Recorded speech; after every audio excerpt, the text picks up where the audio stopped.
आसंता काली ठारू भारत जिम्बाब्वे मध्य प्रथम T20 match हारारे cricket club में खेल यही मैच को जितिया भारत एवं अनेक नुआ नुआ खेलाड़ी को सुजोग देछि। संजू सैमसन भाई बड़ खेलाड़ी को विदा कर स्थान में नुआ खेलाड़ी को सुजोग देछि। युव खेलाड़ी वैभव सूर्यवंशी पुणी थे दल में सुजोग पाई। दर्शक बंधु भारतीय टीम अधिनायक श्रेयस अय्यर को मिली अधिनायक भाव। नमस्कार दर्शक बंधु आपण को आम चैनल स्वागत। क्रिकेट अपडेट पाई चैनल सब्सक्राइब करूँ। चलतु एवं संपूर्ण खबर जाना। दर्शक बंधु भारत जिम्बाब्वे गस्त T20 दल घोषणा कर दल अनेक नुआ मुह को सुजोग मिली जितेबाला कि किसी बड़ खेलाड़ी को बाद दी। भारतीय टीम अधिनायक श्रेयस अय्यर अच्छा संपूर्ण खबर जानतु जाना।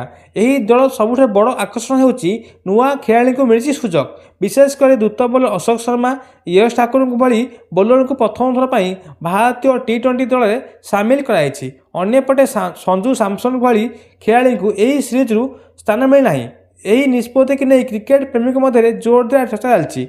संजू सैमसन स्थान में एवं सूर्यवंशी को मिली सुजोग। भारत एवं जिम्बाब्वे मध्य 3 मैच विशिष्ट T20 सीरीज 23 जुलाई हारारे क्रिकेट क्लब में खेल।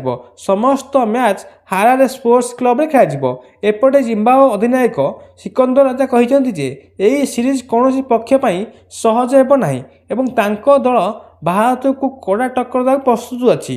तेबे युव खेल को नहीं गठित भारतीय जिम्बाब्वे दल विजय हासिल करने नहीं आपण कमेंट कर निश्चिंत कहतु।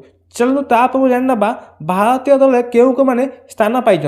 भारतीय दल अधिनायक भाव श्रेयस अय्यर स्थान मिली। उप अधिनायक भाव तिलक वर्मा और वैभव सूर्यवंशी, अभिषेक शर्मा, ईशान किशन, रिंकू सिंह, शिवम दुबे, मयंक यादव, वरुण चक्रवर्ती, हर्ष दुबे, प्रभासिमरन सिंह, यश ठाकुर, अशोक शर्मा, प्रिंस यादव एवं सूर्यांश शेडिंग भली खेलाड़ी को स्थान मिली यही प्लेइंग एकादश जे कि आसंता काली खेल भारत जिम्बाब्वे मध्य प्रथम T20 मैच जिम्बाब्वे को हराइवाई। पूर्व भारत इंग्लैंड एवं आयरलैंड सीरीज हारी सारी यही मैच यही सीरीज भारत पर कड़ा चैलेंज है जमापड़ी। आपण मतरे कमेंट कर कहतु भारत कौन जिम्बाब्वे को हराई पार कि ना भारत पुणी थे सीरीज हार।